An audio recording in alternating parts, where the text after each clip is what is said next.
Welcome to the Unstoppable Recording Machine Podcast, brought to you by Focal Audio, the world's reference speaker. For over 30 years, Focal has been designing and manufacturing loudspeakers for the home, speaker drivers for cars, studio monitors for recording studios, and premium quality headphones. Visit Focal.com for more information. And now your hosts, Joey Sturgis, Joe Wanasek, and Eyal Levi. Hello, everyone. Welcome to the Unstoppable Recording Machine Podcast. Today, we are being extra awesome because we are bringing you Mr. Brian Hood, which I feel like to our audience doesn't really need much of an introduction because you probably already know a lot about this dude. But welcome, Brian. Welcome to the show. Thank you. Don't sound too excited, though, Joey. I'm not at all. Actually, I just woke up, so that's the big problem here. But how about this? We are excited to have Brian Hood with us today, though our audience, you guys probably already know him. For those of you who don't already know him, he's known for working with bands such as Gideon, Sworn In, Crimson Armada, Devil Wears Prada, Era, and his super awesome online mixing course From Shit to Gold, and his killer blog, which you'll have to give me the URL so I don't mess it up, but it's got tons of really, really valuable recording business advice. Six Figure Home Studio is the name of the blog, right? Yeah, the sixfigurehomestudio.com. I'm doing shots of espresso over here, by the way, so I'm just trying Hell to, yeah. trying to catch up to you guys. I'm already on my third Red Bull, so hence I'm drinking my lunch. If it sounds weird, it is. Yeah, that sounds like what Joel does. Yeah, saves time. Took 2 minutes to make, and then I'll drink it in 30 seconds. You guys think it's me that does all that juice shit, but Eyal's really like the vegan dude here, not me. Yeah, I'm not vegan. No. Same fucking thing. Yeah. It's not, though, because, oh man, we're going to go way off topic, but vegans have a point behind what they do. I don't. Yeah, that's right. You don't let me know that you're vegan every time that you tell me that you're vegan. See, I'm not vegan. That's the difference. Is that's what the vegans do. So that's how you know he's not one. Yeah, I don't give a shit. I just don't eat meat, but I could not care less. I'll wear it. I'll wear meat, and well, if you want to go in on a gallon of kale juice, we could next time we get together. Let's do it. So, Brian, we're actually really excited to have you on here because you're one of the other guys in our little world of online audio education. I guess lots of people have done it via YouTube and put out a lot of shitty info, but we pride ourselves on being one of the only people out there, especially in our genre, that do it right and that are actually helping people. And we've viewed you for a while as one of the only other people who's also doing it right. And so it's cool to have you on here and pick your brain a little bit about stuff. It's great to see you guys doing what you're doing because a lot of my students are also members of Nail the Mix and listen to your podcast, and so it's cool to finally kind of connect with you guys. But the big thing is, yes, there are some other people doing it. There are some people doing it in a really shitty way, focusing more on making money than providing value, and you guys are definitely more on the value side than the money side. This is why your Nail the Mix thing is so freaking stupid cheap. You undercharge that stuff. but it is inexpensive, but cheap's a bad word. It's a high value, low cost. yeah, it's inexpensive. Well, it's also a subscription, so we hope that people stick around for a year or two, and some have. I'm sure they have, yeah. We have some people who have been subscribed to it started as a podcast March 2015, and then we had a Nail the Mix in November, and we have had dudes who have been subscribed since month one and are still with us. So in order to be able to pull that off, it has to be inexpensive. Like we can't be charging them the way that you would charge for a premium course because they won't stick around for 2 years. So we're going for long play with that. You know what's interesting about that too, I was just going to pile on here, is that the guys that have been with us and have put in the time, it's amazing how much progress they've made, as opposed to the people that come in for a month, they watch it once and they think that suddenly because you've seen a course or somebody mix a song that overnight you're going to be great at it, and they just peace out, and then they're back 3 months later and they really haven't made any progress. Yeah, everyone wants the silver bullet and there's not one. I bet you've seen, some growth, obviously, through what you've done, because what's really cool about From Shit to Gold is that I notice is like you sort of walk through kind of like a really quick line from start to finish, like kind of somebody that can come in, they've learned a little bit of this, they've learned a little bit of that, but they're all kind of frazzled and messed up because they've gotten things from so many different places, and then you kind of connect it all together. And I thought that was really cool about it. Yeah. So I kind of try to hold the hand from the beginning process to the end. But the key is, and I track this stat, I see anyone that sends me before and after, people that are trying to send me like case study tracks from like before they join the course and after, the ones that send me the most improved tracks are the ones that maybe bought back in October, but have continually logged in over that time. They didn't just go through the course one time and expect to be incredible. They have continued to go through the material time after time after time, and have slowly evolved their sound into something that is much, much better than what they started with. So it's the consistency thing. I think it's important to note with courses, and I know that I've heard this said in courses and other things like Facebook ads courses or whatever, just other types of courses. It's always said up front that the course itself isn't going to do anything for you. It's what you do with the course. And we've noticed the same thing. Like we have some subscribers, like a guy named Robin Lejeune, who's been in since the very beginning. He attends every single live call we do, has submitted to every single mix competition. He does everything and has been doing it consistently, and he's won our mix competition like 6 times.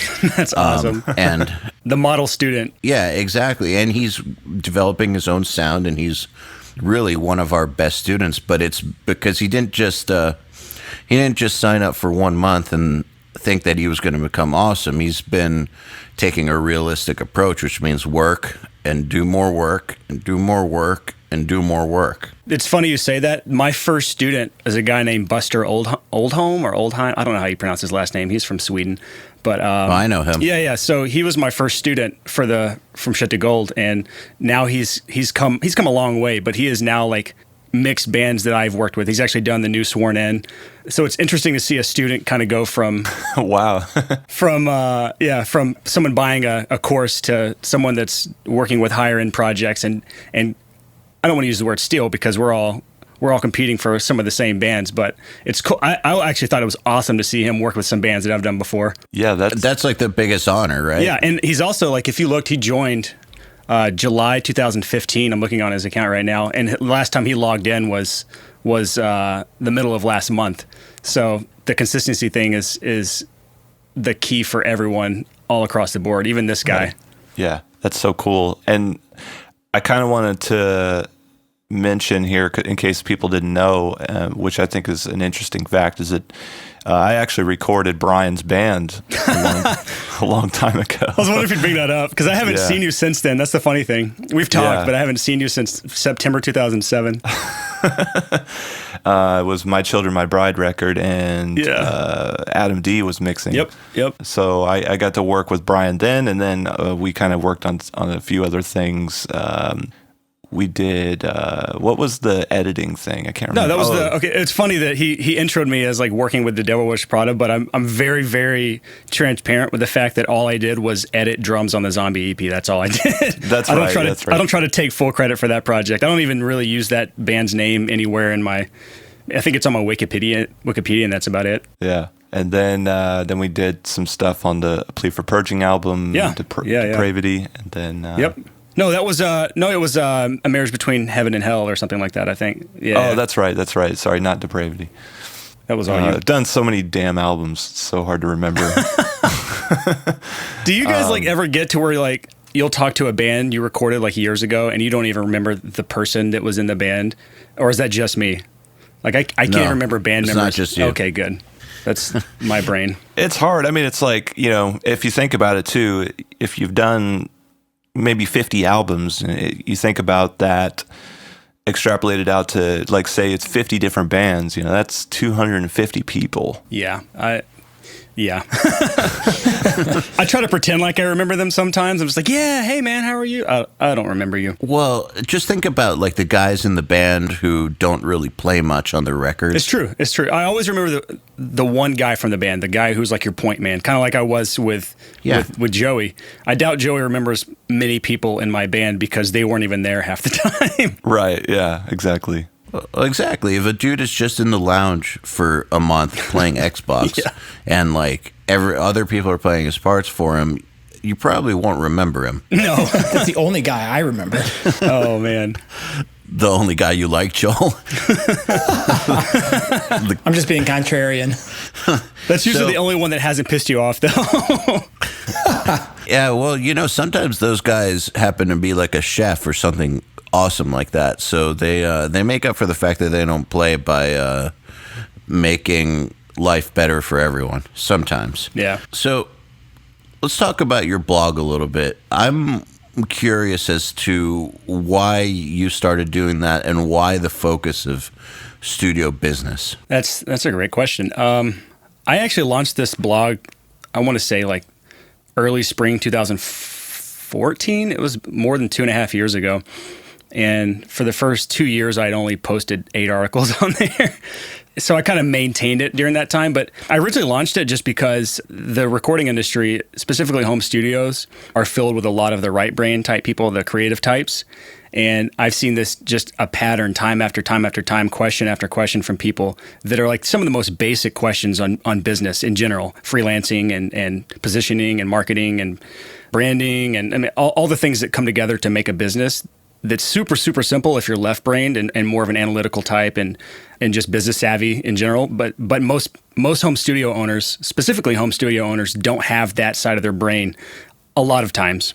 And so the website was built to try to get some of these core fundamental things to run a business ingrained into the right brain people in this home studio world. That's a very, I guess, honorable motive. Yeah. The blog I've had, 2.5 years. I am in the hole about $3,000 on it. I haven't sold a thing on it, so it's just a passion project right now. Yeah, I love the article. This might be your first article, it might not, but my first exposure to your blog was the one about like the truth behind like taxes or whatever it was. Oh yeah, that's funny. That's one of your favorites because that was my least popular article of all time, and I knew it would be because no one cares about taxes. But they unless should. Unless you're already serious. Once a year. I've polled my audience, and I know that less than 5% of my readers make more than $10,000 a year. So when you have that kind of, 90% of your audience is not making money, or at least a full-time income doing this, and they're not going to care about the tax side of things. Yeah, but it's not a thought for them, yeah. When you get there, when you get over that hump and start doing this part-time or full-time, that article will come in handy for you because it can be a really, really scary thing to approach. And a lot of people don't pay taxes only because they don't know how to handle it, and they think it's going to be a lot of work, but I just kind of lay it out step by step, the easiest way to do it. And I know there's some guys that even pay like bookkeepers or accountants, $500 a month or more to do this for them, and it's not that hard to do. Like I pay a CPA $500 a year to do my taxes. Everything else I do, so it's a very cost-effective way to do your taxes for a home studio. As you grow, you'll need to do a little bit more than what I do in this, because that's what I've had to do now. Is I've had to change things since my businesses have become a lot wider in variety, and I have a lot more streams of income than I had when I just ran the studio. But just as a studio, that is the perfect guide for how to do things as you start up. So, speaking of all this studio business stuff, why don't we dive into some actual topics, some stuff we had talked about talking about? Yeah. So, and some of these that you came to the table with are things that we talk about on the podcast already, and that we know from talking to our group, lots of people have problems with. These are kind of like the eternal problems of running a studio, whether you're first starting out or already established for a while. So why don't we just jump right into it? Absolutely. And let's talk about determining your pricing. Let's just go right towards the hard part. I think a lot of people have a problem with this, and I know I certainly had a problem with it when I first started because I had an issue with charging for my services. And I think a lot of people who are in the arts or creative have to overcome that block. There's you feel weird about charging for something you love, and then it's like, how much do I charge?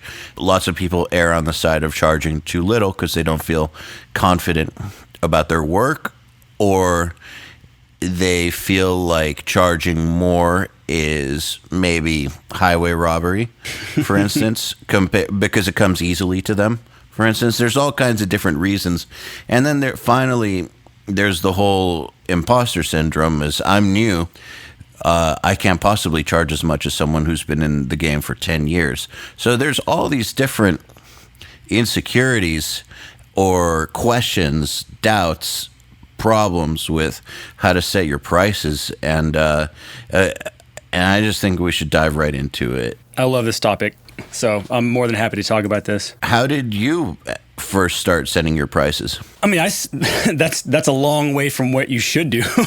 What I first did was I actually charged per song for my first project, and it was super cheap, $50 a song. And I did this for two reasons. One, because I didn't feel right charging for time because I didn't know what the hell I was doing. So I feel like it's a very fair way to start out, just charging per song. But the key to that, first of all, is, and I could go on for days about this one topic, but I'm going to try to stay on point for what you asked. But the key is to basically have a short portfolio of music just to show your first band. So what I did, I made 3 quick sample songs, like a rock thing, a hardcore thing, and like a cover song for my own band. And then I used that to talk to a few local bands. When I got a band to bite, I didn't want to do it for free because people just don't value free work. That's proven. So I wanted to charge a small amount, $50 a song. We did 5 songs. I got $250. And I knew that I would be learning a lot as I went. So I didn't care that I wasn't getting paid much. I think it came out to under $5 an hour. But I did know that what I learned would be huge. That's the biggest thing, is when you're starting out, you just want to make sure you're learning as much as you can. I knew that I could spend as much time as I wanted without feeling guilty because I knew that I had to learn a lot. And 3, I knew that they would value it because they were paying for it and they would be taking it seriously. I wouldn't be just recording some stupid local band that didn't take anything seriously and would thus be a terrible pain to work with, even for a beginner to work with. So that's how I started out. And I've changed a lot since then, at least the mindset behind how to charge. But I still focus a lot on the per project rate for mixing and the day rate for tracking. So you don't charge $50 a song anymore? No. God, no. Mix revision 487. Here we go. When I started, my overhead was fixed. It was just $500 a month because I was renting basically a garage from... Oh, man, that place. Yeah, you remember this. Yeah, oh, yeah. Renting a garage from my friend Jeremy and his mom, and they were charging me $500 a month. So I was basically just trying to make, overhead and then plus a little bit of profit. So, I think I started out like $100 a song, like way back in the early days, and then probably just graduated up, always charging a little bit per song or per album. There was definitely a period in there where I was charging like a whole package deal. Like the band can, sleep in their van or sleep on the couch in the garage, and I'll give you, and we'll record and we'll do all the songs and the mixing, mastering, everything, and you'll pay X amount. But the problem with that didn't work long term because the son of the mom had a band and he was also using the space to practice in. And normally I only had to give them like a day or two to practice, but there was a period of time where they were like starting to get more serious, and they were like, okay, you don't have to pay rent anymore. We're just going to take the studio over for this month. And I was like, holy shit, I've had an album booked for 6 months. Like, I can't cancel. Just like that? They just, boom, you can't use it? They didn't realize that what I was doing back there was a business. Like, they thought I was just kind of charging a little bit of money and recording some people here and there. But then it kind of, it avalanched to that point where it was like, like labels are booking albums here and I am committed and I'm taking the money in advance, and like there's nothing I can do to get out of this. And that's when Craig stepped in and helped me buy a house, and we switched everything over. So I remember that. Yeah, I do too.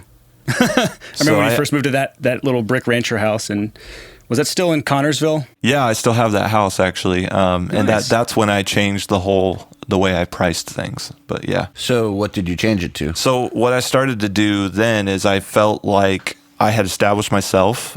You know, I had a lot of people coming to me because they needed me, right? So then I was charging what I felt I was worth, and rather than making it a service-based business, I was charging it like kind of for my brain, if that makes sense, or my artistic side. And I was just naming a number that I felt, was worth it. So it would be Oh, so let me break in here because there's like so much to talk about in this little tiny story. Because like I could go on for an hour about this story, but to start out, like what people don't realize is the way you did it is like genius, because keeping your overhead as low as possible is like the key to making it when you're starting out. You had a $500 a month overhead, which is insane for any home studio. And you had an interesting deal worked out with a neighbor that didn't work out long term, but it was enough to get you to that point in your career where you could take things seriously and step up your overhead level and still support it with the work you had coming in. I have an admission to make, though. When we contacted you about recording our album, this is a funny story. We were technically unsigned at the time. We were still talking to the label. So when I actually contacted you, I did this on purpose. I didn't mention anything about a label or a budget. I just contacted you to see what your rates were at the time, which I remember were $250 a song. And we got the commitment from you for price and everything. And then we had the label pay you afterwards. And I'm sure you would have probably tried to charge us more had you known there was a label involved. And I realize how big of a dick move that is now that I'm in this business. But I thought it was clever at the time. It is clever. Yeah, I mean, that doesn't bother me though, because I feel like everything that I did throughout my career had a brick in the wall. All of it needed to be done in order to be where I am now. All of it like helped. You guys were, I think you guys had the MySpace game on lock, and so that was my interest. I was like, these guys are huge on MySpace. Like, yeah, we did. I need to be in their top 8. Yeah. One thing I left out in my story was actually, and you might find this interesting, Brian, is when I went from the garage to the house, my overhead actually didn't change very much. My overhead at the garage was $500 a month, and then when I went to the house, I believe it became $750 a month. So then maybe add on, utilities, electric bill, internet, blah, blah, blah. By the time you get to the end, you're still at like $900 a month. So I was still killing it. That's great. Yeah, because I know how much you were making at that time, and it was substantial. Yeah. But one thing is that came from your story is how when everyone starts up, this is true across the board, you basically have to price yourself as a commodity. And the only thing when you're a commodity, the only thing you can compete with is your price. So it's a race to the bottom when you're a commodity. What you did when you finally transitioned out of that studio or out of that garage, or by the time you had transitioned out of the garage, you had already differentiated yourself with your sound, with your producing, with the caliber of the artists you'd worked with, and your reputation. So those differentiating factors were more than enough to allow you to price based on your value instead of based on the service. And I think that's a huge distinction people don't realize. Exactly, yeah. That was the point where I had realized that, there wasn't another Joey Sturgis, at least at that time. So it was kind of like, thank God. Yeah, these people want what I'm doing. So now I get to set the price rather than absolutely, just trying to set it on what I'm doing. So let me point something out too. This is on topic and very important. If you guys listening have been paying attention to the world of recording, lots of big studios have been closing down for years now. And that's not going to stop happening. And lots of multi-million-dollar rooms with amazing gear, amazing everything, consoles, tape machine, big-ass live rooms, places where amazing classic records were recorded. Because at the end of the day, the market is showing that the value is not in the gear or in the room. It's really just in the person who's being hired to mix or produce. That's the only value. And so if that person's not there, essentially there's not enough value in the actual location itself or the gear to keep it afloat. So I just think that that's important to note. a big time producer who's got a lot of value to their name can be working out of their home studio and make a killing, even on like #1 records. And it can sustain that for an entire career these days because the value's in the person. So I really do think that it just needs to be said that establishing your own value as your own brand is the way of the future. I actually know a guy here in Nashville. His name's Seth Mosley. He's a friend of mine. He's in the CCM world, which is funny, the contemporary Christian music world. And this guy has multiple gold records to his name. He has multiple Grammys, multiple Dove Awards.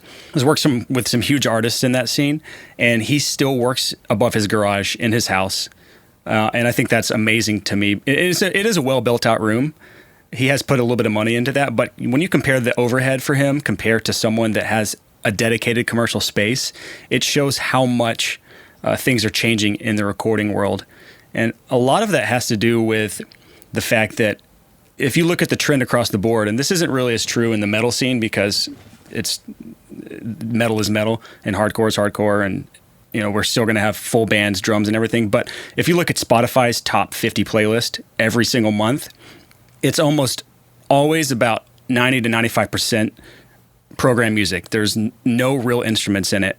And so when you have that kind of trend in music, all these studios doing this are small guys working out of their homes with low overhead, and huge studios cannot compete with that. And that is one of the big reasons why some of these larger studios are struggling right now. Yeah, well, there used to be a time period, I think in the early 2000s, where it would be kind of cool to take your favorite metal producer and go to a big ass studio and then pay both them and the studio.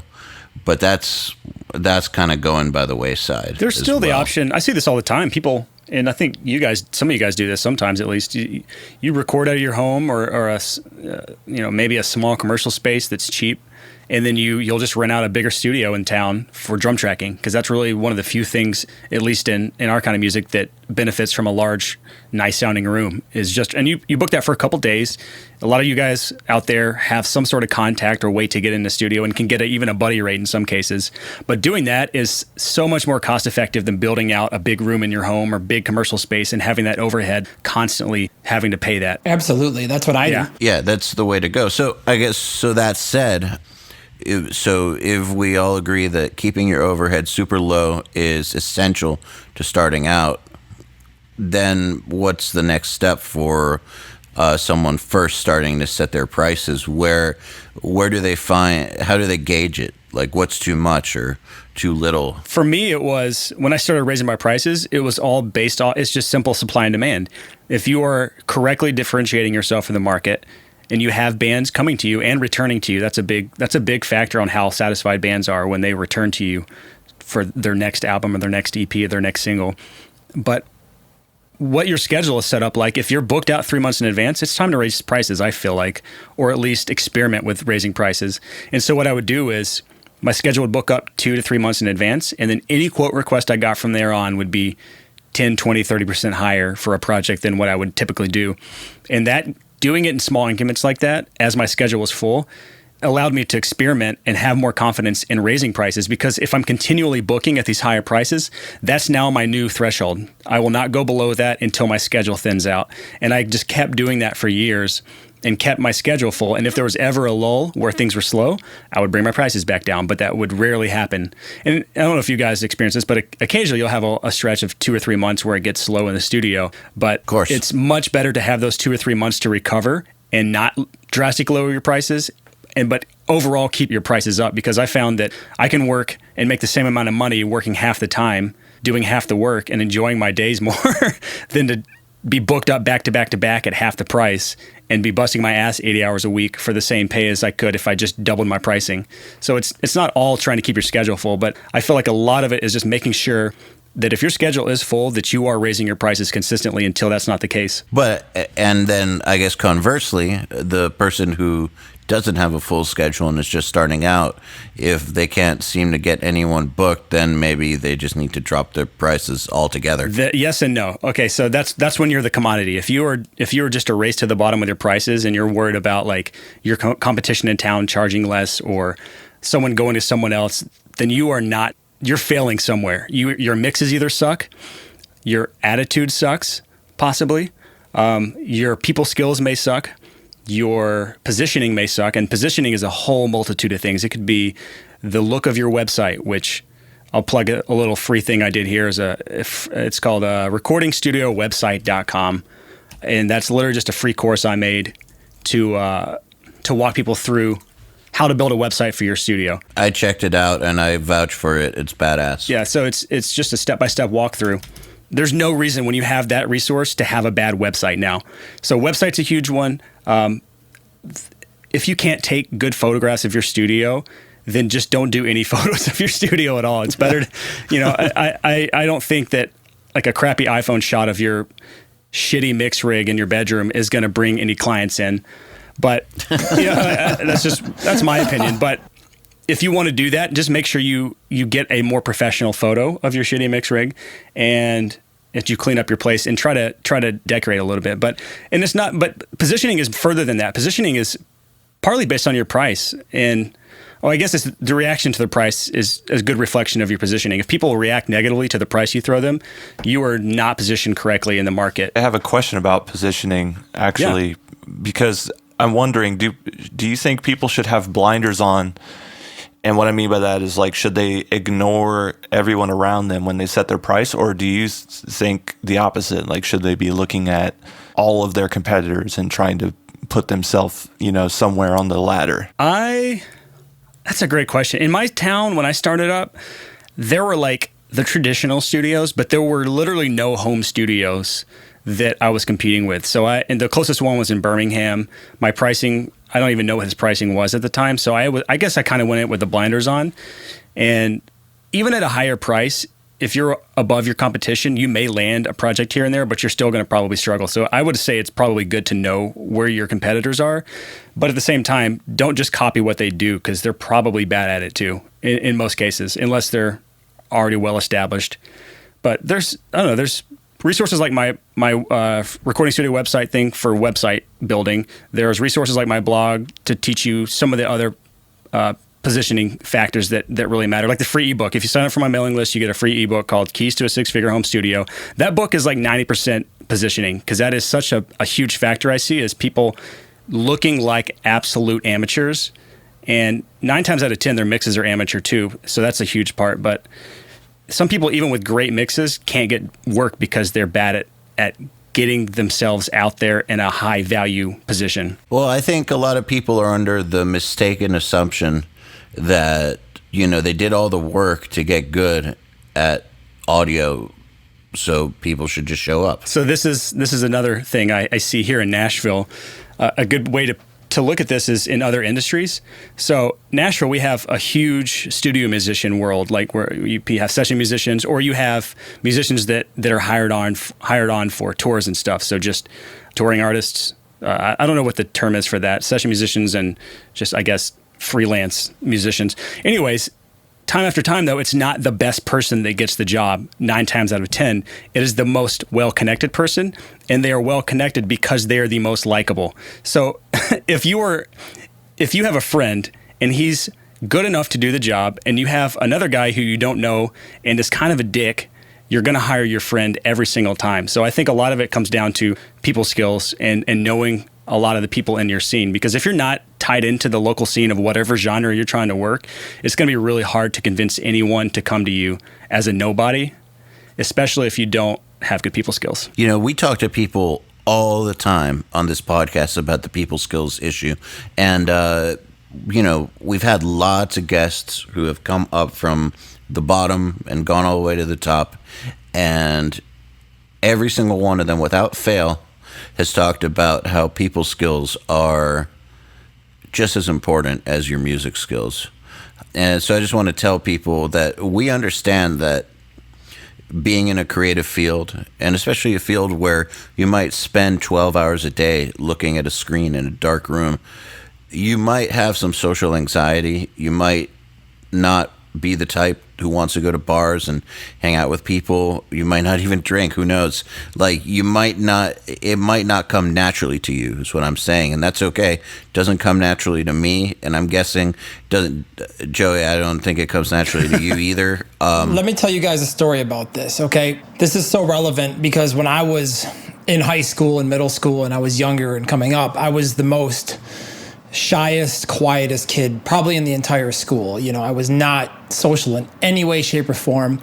And, I was one of those like quiet, depressive kids. And as I got older, one day I just realized it wasn't the rest of the world. It was me. So I just flipped the switch literally one day and I said, I'm going to go down to the street, I'm going to walk into a house party, and I'm going to talk to people for the first time in my life. Something that absolutely terrified the shit out of me. And when I did it, it wasn't so bad. And then I realized I liked it. And then I started developing actual social skills. And I completely 180'd my personality in a period of about a month. And it was just really making a mental effort to step outside of your comfort zone and not be such a fucking hermit and not being afraid of people and being willing to do stupid shit, say stupid things, embarrass yourself, piss people off. Just like, you got to figure it out. You know what I mean? You have to catch up on your social skills. So if you're like one of those kids, which a lot of you guys probably are because, we're recording dudes and musicians and those types, I think it's important that you have to make that jump at some point in your life. Like, you can't blame it on somebody else and saying, oh, I don't have social skills. Well, you need to fucking learn how to do it. And you need to go out and you need to put the time into learning how to do it. You need to study it a little bit. And more importantly, you need to practice and grow the balls necessary to go for it. So if I can do it, you can do it. And I was literally the shyest, most introverted, people-hating person you can possibly imagine. Well, it's true. Like, a lot of people say, well, it's who you know, with spite in their voice. And you should, who you know is very true. And rather than looking at that as it must be nice to have connections, like in a spiteful way, look at that as a goal, as accepted. Yes, who you know plays a huge part in whether or not you're going to succeed in life, let alone the studio business. Just who you know is huge, and accept it and make it a goal to get to know people who can have a positive effect on your life and whose life you hopefully can have a positive effect on. But accept it, embrace it, love it. And Joey, what were you about to say? Oh, I was going to say, what I've had to learn is there's different personality types in this business, especially when you're working with a lot of bands, and vocalists sort of have the frontman personality, right? A lot of them do. They have to, otherwise they wouldn't succeed. So if you couldn't tell from my intro to this episode, I'm a very calm and laid back person, and vocalists are very outgoing and kind of in your face. And so I've had to learn how to work with that. And I knew that it's a little bit of a game that you have to play. I mean, maybe that's a negative way to put it, but I basically, you've got to, the basic point is we're trying to say you got to be a people person, but beyond that, you've got to work with other people's personalities. You got to find where you can fit into their life to where they're going to think of you when they're thinking about certain topics or subjects. I like to figure out what the vocalist thinks is funny. Like, for example, I was actually hanging out with Ronnie Radke in Los Angeles a little bit ago, and I found out that he kind of likes, there's this cup that I found on the internet that says, you can't sit with us. And that cup like perfectly explains Ronnie Radke. So I like to find those little things where I'm like, oh yeah, he'll think that's funny, and occasionally toss those things over. And that does so much for your business. It's crazy. Oh, let me go back to something Joel said was when he just kind of flipped a switch in his head and went to that party, even though he was terrified to do it. One thing that I talk about all the time with people is when you have that like twist in your stomach when something comes up that you don't want to do, that is almost always a great sign that you fucking need to go do it right now. Definitely. Approach that girl, go to that party. Oh yeah, dude. Especially with there's a lot of parallels between relationships and a recording studio. I could go into that, but it's a fun thing to compare sometimes. Well, relationships and life, they aren't separate, in my opinion. I think that developing your social skills and being able to know more people, get along with more people, have people view you in a higher regard. Overall, that gives you a lot more confidence. Like there's a thing that happens that once you have all that going, you will feel better about yourself, and it'll be a lot easier to set a price that you're actually comfortable with, because you'll know your value and people will know your value, and you'll be able to communicate your value to those people a lot better. The self-confidence thing is huge with pricing, because you talked about earlier the imposter syndrome. I've noticed a lot of people struggle with that. I actually recently surveyed my blog audience of what was their major problem, and a lot of the people struggle with confidence in pricing specifically. And so some of this is, if you don't have confidence in first yourself, and then second the work you provide, you're going to always struggle with how to price yourself. Even if you become extraordinary at it, you're going to always struggle with it. And so I think it's an important part. This specific topic is important when it comes to pricing, because you're not going to have the confidence to raise pricing and charge what your value is, not what the service is worth, but what the value is. There's a huge difference between the two, and it's a subtle distinction, but it's a huge distinction. And so if you can't get past the self-confidence thing, you're going to struggle with a lot of different aspects of the recording business. Well, I believe that even goes deeper. I don't want to jump too far off topic, but I just want to add that all the way down to the work you're doing, like when you're mixing, a lot of times what wins a mix off is not necessarily, what the snare drum, it's mixing with confidence. Like when you walk in your mixer, like, I'm going to fucking wreck this and I'm going to crush all of, everybody else that I'm going up against. Usually you win when you come in and you're overthinking it and you're like, oh, I got to go up against this guy and they're really badass, and you psych yourself up, then you lose. So, I think coming into a session, I know we're talking about pricing here, but I'm just saying you have to have confidence as a producer, because when a band walks into your room, or you're mixing their song or mastering, whatever you're doing, and they can feel that confidence working with you, that that you're on top of your shit, it builds rapport with them right away, and they trust you because they know that you care, and they know that you know what you're doing. Bands can smell insecurity from a mile away, and if you have bands that are resisting what you're trying to put forth as far as ideas, if they're resisting you constantly, it could very well be an insecurity thing, and they can sense that. I feel like every band can sense any insecurities you're putting out. So if you're not confident in your interactions with a band, it's going to be a big struggle for you with the communication side of things. Yeah, when I do my the contracts, or when I'm talking to a band about pricing or the contract, whatever, I'm always going into it with a huge ego, but I'm not doing it in a negative way. And I think that's a really important distinction that we have to make here is, leave your ego on the stage, but know that you do have a stage, right? There's a place for you to come up and put forth what you're bringing to the table. Especially if you're getting clients the way I did, which is wait for people to come to you. Like, I was waiting for, I didn't ever advertise. I didn't ever go after clients. People would just contact me. So in that regard, you have people that want to work with you. So you've already done the hard part. So now it's time to sort of take advantage of what you're good at. You're being hired for a skill that you have. People want to work with you.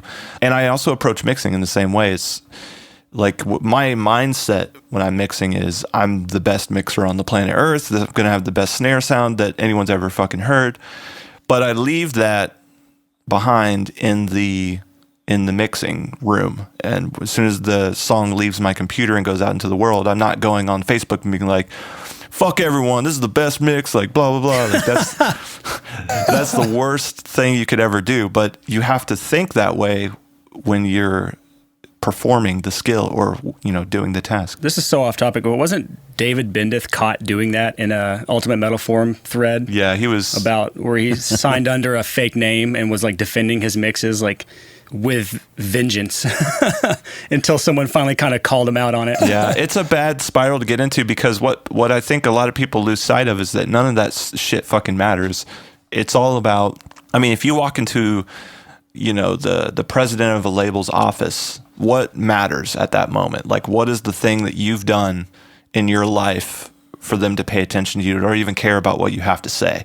And so that comes down to milestones. Like, all the milestones that you've done in your career are the things that are going to stand out and make you who you are and be the reason why people pay attention to what you've done. So all the bickering and stuff on Facebook can only have negative effects. I really don't think that there's really much you can say in those situations that would become a milestone that someone important would even care about, you know? So now these are all things, though, that apply when people are taking you seriously. But what about when you're first starting out and no one's taking you seriously? Let's also point out the scenario of the person who is overly confident before people take them seriously, and then you just think they're a chode. Like the people at NAM. I love that word. The people at NAM who come up to you with like 1 million business cards and like try to sell you on their how awesome they are, and you know they're full of shit. You check them out on YouTube, their mixes, and it's like, God, you suck. Like, stop talking. Here's the thing I think about that is, I think the classiest and probably the most sexiest way to either find out about somebody or whatever is through when the work speaks for itself. You don't want to, you could advertise on Facebook, and a lot of companies do, but it's different when you're talking about products. I think when it comes to collaborating and working on art together, I would rather want to know someone's name because of something they've done and just hearing about it or finding out about it through the art itself. I think that is the sexiest way for any, in this industry, for any of this stuff to happen. Well, if you're looking at the recording studio world, I don't know about you guys, I assume it's relatively the same, but for me, 95%, actually 100% of my work comes in from word of mouth. Yeah. So it's from my work speaking for itself. But going back to the original question, which is what if you're starting out and you don't have that? Because every single album you put out, every song, every band you work with, if you kill it, if you crush it, if you do a great job on it, that is a walking, talking billboard for you. Every single That's band exactly member what I was saying. it is the best form of advertisement. But to get there, that's the key, is to get your first your foot in the door, to speak. You have to have, well, I guess going back to the thing where you're overconfident, you have to have self-awareness to know where you really stand in the world, but you also have to be confident with that stance you take and price yourself so that if you are charging $50 a song, you don't want to stay there forever, but that's not a bad place to start if you're just trying to get your foot in the door, because you're going to learn a lot, you're going to build relationships, and if you kill it, you do an amazing job for that band, they're going to bring you more artists. So that first band I did brought me probably 5 or 10 more bands from that one $50 a song EP. And when you do that, it's just a snowball effect that slowly grows until you hit that avalanche point that Joey talked about earlier, where it's just work pouring in and you're turning things down because they don't match your level now. You are above those bands in a nice way, but in the world, you have to have the self-awareness to know where you stand and the confidence to back that. Well, this goes back to people skills and social skills like we were talking about earlier, and it directly relates because one of the most important parts of having good people skills is the ability to read a situation and understand what effect what you're saying has on the people you're speaking with or communicating to. And, this goes all the way up to being a performer, for instance. Like, a great front man can read the audience, and a great band will adjust the intensity of their set to go with the audience, to connect with them better. So part of connecting with people has to do with you understanding where they're at. And so one of the best ways to not come off as, just an overly arrogant piece of shit who can't back it up with like actual product, is to, like Brian said, self-awareness and awareness of the people around you, and pay attention to how you're affecting the people around you. If you come off as super arrogant, people will give you signals back that you're turning them off, that they don't want to talk to you anymore, and you need to pay attention to that stuff. So you covered that in a comment on my studio's Facebook group, the Six Figure Home Studio community. I remember I know what you're talking about. The guy talking about bands, I guess, being standoffish with him, and you kind of telling him, flipping it around on him and saying it's probably a people skills thing. It's probably you're not reading the situation right, and you're probably offending the band and talking to them the wrong way and not picking up on the cues they're giving you. Yeah, that guy. Sometimes some of these comments, like, I don't know why they strike a nerve with me, and I feel like I really need to try to get like get this through to people. Usually when they're like, I'm having this problem over and over and over, no one takes me seriously, and I've tried this, and you're like, well, what could you have done differently? It's like, I still don't know what to do. And it's like, and then you try to offer a solution, and then their answer is, yeah, but I don't know what to do. And everything that you say, they come back with, yeah, but I don't know what to do. It's kind of infuriating, because it's like, dude, what you're doing right now is probably indicative of what you're doing that gets people not to listen to you. But you're not listening to what I'm saying. That's probably how you're approaching the bands that you're talking to. Like, I'm in this blog as people know who I am. I mean, this is Facebook group. They know who I am. I'm trying to help you. You know who I am. I'm trying to help you. Not that I'm like some big shit or something, but like, I play a role in these Facebook groups. And he's not listening to me. So if he's not listening to me, he's probably definitely not listening to his clients. And so my guess is that the same behavior he was displaying to me is what was getting people not to listen to him. And so I feel like I need to get a little more intense with people like that, to do what I guess Tony Robbins calls a pattern interrupt. Totally just break that state of mind that they're in and try to get them to, like, get outside themselves a little and get a little perspective and realize, wait a second, maybe I have more control over the situation than I realized, and it comes from me actually listening to what people are saying to me. Well, here's the thing. Like, a lot of people, when you have a problem or something is outside of your life, you can't control all the external circumstances around you. So I feel like a successful person is going to go in and say, okay, I can't control all of these things, but maybe it's not all of these things that are creating the problem for me. Maybe it's me. So by putting the burden on yourself and saying, what can I do to change the situation or the way the situation is perceived or the way people react to the situation? That's really, I think, a great place to start. And, it just goes back to the story I told where I was sitting down, I was depressed. I'm like, oh, people just don't like me. And I just realized that I wasn't being likable. I wasn't going out and being friendly. I was unapproachable. And, you just got to work on that kind of mentality, I feel. It's interesting. We're pretty far into this conversation so far, and I think we've touched on the actual skill of mixing maybe once. and I think, and it's partly because of my whole platform is based around the business side of things, but I think we've kind of shown a lot that most of what makes us successful, the four of us here, is not so much, I mean, the mixing skills matter a lot, I know that, but a lot of it is what we've learned outside of the studio world. It's you mentioned Tony Robbins, a self-help guy. People may be turned off to that guy, but he knows what he's talking about, and he's fantastic. He has a lot of awesome content out there, books and seminars and audios and courses. I think I'd be interested to talk to you guys about what kinds of education you guys do outside of the studio world. Do you read a lot? Do you listen to podcasts? Courses, yeah, courses. Because I'm the same way. I feel like all of us are huge on self-education. And one of my things is I listen to probably a different audiobook every week. I try to be reading another book while I'm listening to the audiobook. I take online courses of my own, not the ones I made, but other people's courses. I've paid up to $2,000 for an online course to teach me a skill to use in my business.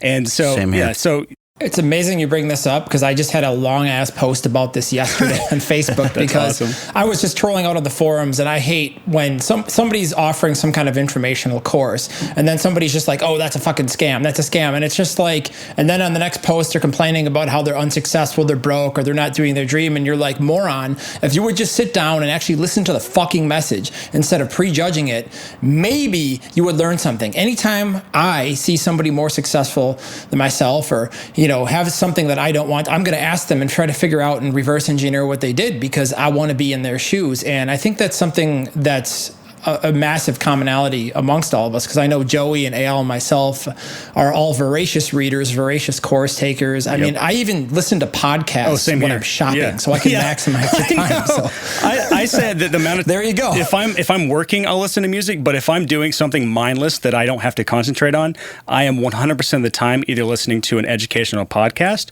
or a nonfiction audiobook. And that's just the way I live. There it is. To touch on your point that you're talking about, the guy that was talking shit on the online courses or whatever, that's a dangerous mindset to be in. If you're like that, you need to check yourself, because what I've seen more than anything else is the people that are like that, the people that are pessimistic and cynical about education or anyone that's charging for education, they're being passed up in life by the people who are actually making use of that knowledge, and excelling their lives forward. Because anyone that just sits and bitches about anything is not getting ahead in life. They're just going to sit and bitch and wallow and sit in their misery. And then the guys that opportunity cost. And then the guys that take things seriously, whether they pay or not, there's plenty of free resources out there, or really cheap resources. Books are incredible to educate yourself on a lot of different topics. Anything from social skills, like the book How to Win Friends and Influence People. It should be a prerequisite for anyone with a home studio. If you have not read that book, go fucking buy it right now and read it, and that will improve your business probably 10, 20, 30, 100x on what you spend on that damn book. But to not take things seriously, your education, outside of when you graduate from school, which don't start me on college, taking that seriously, self-education is the reason you and I, all four of us, are sitting here now talking to a podcast that is listened to by thousands of people. Absolutely. The self-education thing, because I never did well in actual school, but I always valued my education super highly. Like, it was always super important to me.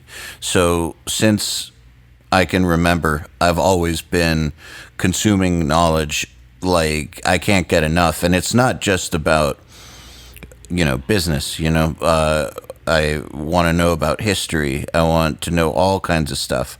But it's kind of just like, feed me more, feed me more, feed me more. It all impacts business in a very positive way. I have noticed that the guys that I know who are very, very cynical about this kind of stuff, like you said, they do get passed up a lot. Yep. And that is true. I do see them on the sidelines a lot. There is the guys I know who are doing super cool things and moving forward in a futuristic way, like this online stuff, or guys that I know that are very entrepreneurially minded. They all share this insatiable appetite for knowledge. Is it any secret that we all get together and work together and it's like a magnet, yeah. You know what I mean? When you meet somebody like that, you're like, oh, cool, that's like how I am. And then you're instant, like, best friends for life. It's crazy. It's true. That's how we all ended up here doing this. It's because you're the average of your 5 closest friends. So do you want to hang around people that are going to suck you down and bitch a lot about nothing?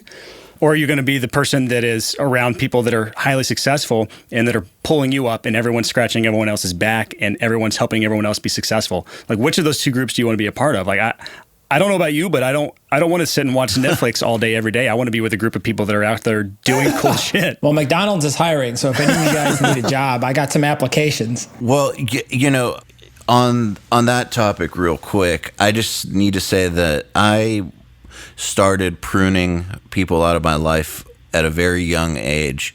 Like, somewhere in my teens, I started pruning out people that I felt had a negative influence on my progression. And that doesn't mean like use people and cast them out when they're no longer needed, but I mean people who generally bitch too much or have a very negative vibe about them. Like, I don't need that on me. Like, I don't need I don't need them sucking the life out of me, and I don't need their negativity impacting me, because the world will give you enough negativity. Life will give you enough. You don't need extra. Nope. And if you surround yourself with positive people who inspire you, who you consider better than you or smarter than you, you will rise up to meet them. And so I've just kind of always taken that attitude, and I've been real hard-ass about that, of trying to surround myself with inspiring people. And I mean, I may not be Mark Cuban or anything, but I've had a pretty successful life, and it comes in part from being around people who are successful and who I'm inspired by. Like, I recommend that people do that with a vengeance. And you stand out like a sore thumb. Like I said earlier, I mean, anytime you meet somebody that has those qualities, it's like a diamond, because most people just don't care and they're totally apathetic. And it's in a way it's frustrating, and another way it's depressing, but in the same way, from like a competitive sense, it's kind of exciting, because you're like, cool, well, our team's got to compete with, those people. But man, when you meet somebody that has that characteristic to them, it's like, thinking from like our point of view, like as like business owners, you want that person on your team. You want to work with that person, because that's what makes a great team that does really cool stuff. I mean, it's just a no-brainer. I kind of want to challenge the listeners of this podcast. If you are struggling with what you're trying to accomplish, I guess with your studio or in your life in general, if you're really struggling with reaching your goals, I challenge you to look at the 5 people you spend most of your time with and really analyzing where they are in their life and whether they're bringing you up or whether they're dragging you down. Because if you wouldn't be happy in their place, meaning that you're going to eventually average out to be around their level. If you're not happy with where they are, it's not time to release them or fire them as friends, but it's time to look for people that are more like-minded and striving to be successful at the things they're working towards, as opposed to people that are just going to bring you down, because it's ultimately going to weigh heavily upon your shoulders if those are the kind of people you're hanging out with. Auditing your friends is something that's very important, because I just had this conversation with one of our interns here last week. He's got a couple of friends that are kind of like, they're not going anywhere anytime soon. And we're like, you got to stop hanging out with those dudes. They're not adding any value to your life. They may be good friends. They may be cool to go to the bar with, but in reality, I mean, what value are they creating for you? Like, how are they challenging you to be great when they themselves are not self-challenging themselves, if that makes sense? Well, let me add one more thing on to Brian's challenge, which is, so say you take a look at the people around you and are like, damn, these aren't the kinds of people I want to be around. I'm not like this. I'm better than this. But how come the people I know aren't part of that group I want to be a part of? And it's like, well, maybe you're not there yet. Maybe you need to improve yourself so that people who are doing the things you want to do accept you into their circles. And how do you achieve that? Well, one thing you could do is to start consuming more knowledge more frequently and applying it to your life. That is the... Amen to that. Yeah. So analyze whether or not you actually would fit into these groups. And that self-awareness that we were talking about earlier comes into play. It doesn't mean that you should feel like an imposter whenever you're around someone more successful or cower to people that are more successful, but just take a long, hard, honest look and say, what if I was at the table with these 4 people that I admire, would I have, like, we're all out at dinner, would I have anything to add? And if the answer is no, then maybe you need to do some work on that. And, like, just to get redundant here, or not to get redundant, but you can just start doing like what Brian said, consume a book a week. That is a great way to start. Find a course that offers what you're looking for, buy it, and start consuming that and apply it, and start looking for new friends. I think most of all, you have to realize that if what you're doing now isn't getting you to where you want to be, a change is going to have to take place. And a lot of people will be like, okay, I'm going to read a book and it's going to change everything all around. But that's not the type of change we're talking about. We're talking like a literal change in your life, like changing the way you think about books to the point where you want to read them because you need them. That's the kind of change I think that's required, especially when you're stuck in like an infinite loop or a pattern that's either going downhill or just being stagnant. If you want to increase your profits, or you want to change, be able to charge more, you want to get better at mixing, like whatever it is, it's going to require like almost a change in your DNA. And that's the one thing I see a lot of people making a big mistake is they'll get all hyped up about listening to podcasts and they'll listen to a few episodes and then they stop. Or they'll buy one course and the course doesn't work right away and they give up. Like you have to really, modify yourself. What else can I say to that? I agree. There it is. Completely. Yeah. That that was it. Awesome. Half-court shot, end of the game win. I wanted to kind of wrap this up a little bit, and I wanted to say something about the pricing, go back to that. If you have to put it into a package, what I would say is if you're working for $50 a song, make it sound like $100 a song, or make it sound like $1,000 a song, and keep doing that until you can increase your price, because someone will be willing to pay you more once you get there. That's so true. Yeah, I completely agree. Over deliver. The more value value is one of these words that now that every single blogger ever, and I don't mean us because we're special, but every single blogger ever talks about value, delivering value, and it's become a cliche. It's almost like one of these just assumed phrases that people use, and it's kind of lost a little bit of its meaning, but it's a cliche, but it's so true. At the end of the day, that's what it all comes down to. The more value you deliver to people, the more valuable they will view you, and the better your life will be. The way I've heard it put is that money is just a direct representation of how much value you provide in the world. So if you're not making much money, you're probably not providing much value to anyone. Dude, that's powerful. I also look at it like this. If you want to talk about specific strategies for your clients, try to deliver 3x value on what they're being paid. So when they leave your studio, they're not just getting a recording, they're getting mentoring, they're getting, career advice, they're getting experience. Try to give your clients something way in excess of when they come in and what they hired you to do. I mean, it really pays off dividends in, I think, your long game, and especially if you're getting return customers. Yeah, I had someone ask me this question. They said, I have bands coming in with really low budgets. What are some things I can do to speed up the process in the studio? And I was like, if you're not making much money in the studio, you need to do whatever you can to do the best possible work you can, which means spending 3 times the amount of time in the studio so you can start charging more. It's the completely opposite mindset. You're not trying to figure out where to cut quarters to make more money per hour. You're trying to figure out where to provide more value so you can charge more and not have these cheap-ass bands come into your studio. Yeah, and the only place appropriate to really cut the corners, I feel like, is on the overhead, or get your expenses down. But don't do that on the work. Don't do it on the way you approach the work.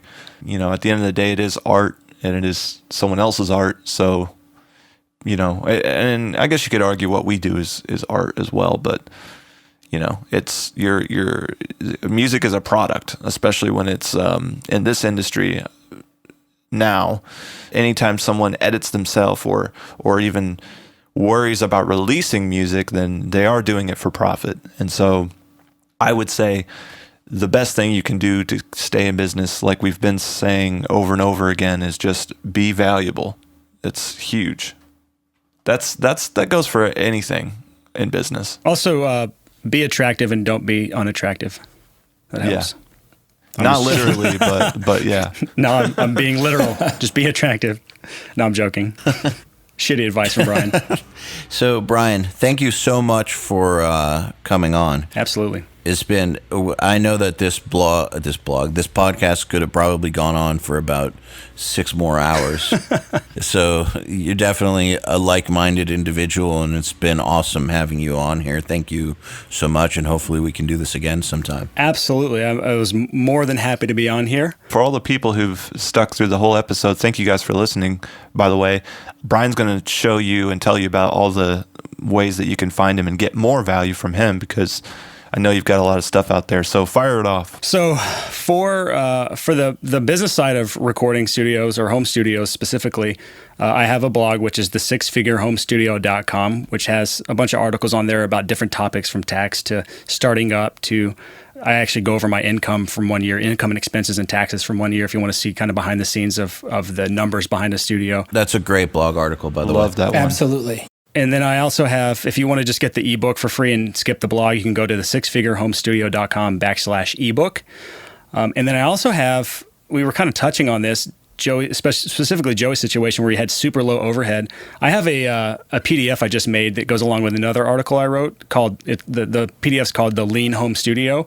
And it's just talking about starting a studio up with the least amount of money possible. So if you want to get that, you can get it at the sixfigurehomestudio.com/the lean home studio. That's LEAN, lean. And then if you want to know more about the mixing side of things for heavy music, if you're a Nail the Mix fan, you'll probably like this, but it's from shittogold.com. There's some free videos on there, and then I open a course up a few times a year for people that are interested in going deeper with that. Highly recommended. And then also the recordingstudiowebsite.com if you need a website for your studio. That is a huge part of positioning, so I recommend doing that. It's a free course if you are interested. So guys, dive into that stuff. It's going to help you out a lot, I'm sure, especially in this very saturated and very competitive market. We all have to take things to a new level. It's not just about being, really good at recording anymore. So hopefully you guys will do it now. Don't wait. Exactly. Shut this podcast off. Stop listening to me talk and go fucking go to the website. All right. You will learn something. Thank you, Brian. We'll talk to you soon. Thanks for having me, guys. The Unstoppable Recording Machine Podcast is brought to you by Focal Audio, the world's reference speaker. For over 30 years, Focal has been designing and manufacturing loudspeakers for the home, speaker drivers for cars, studio monitors for recording studios, and premium quality headphones. Visit focal.com for more information. To ask us questions, make suggestions, and interact, visit urm.academy/podcast and subscribe today.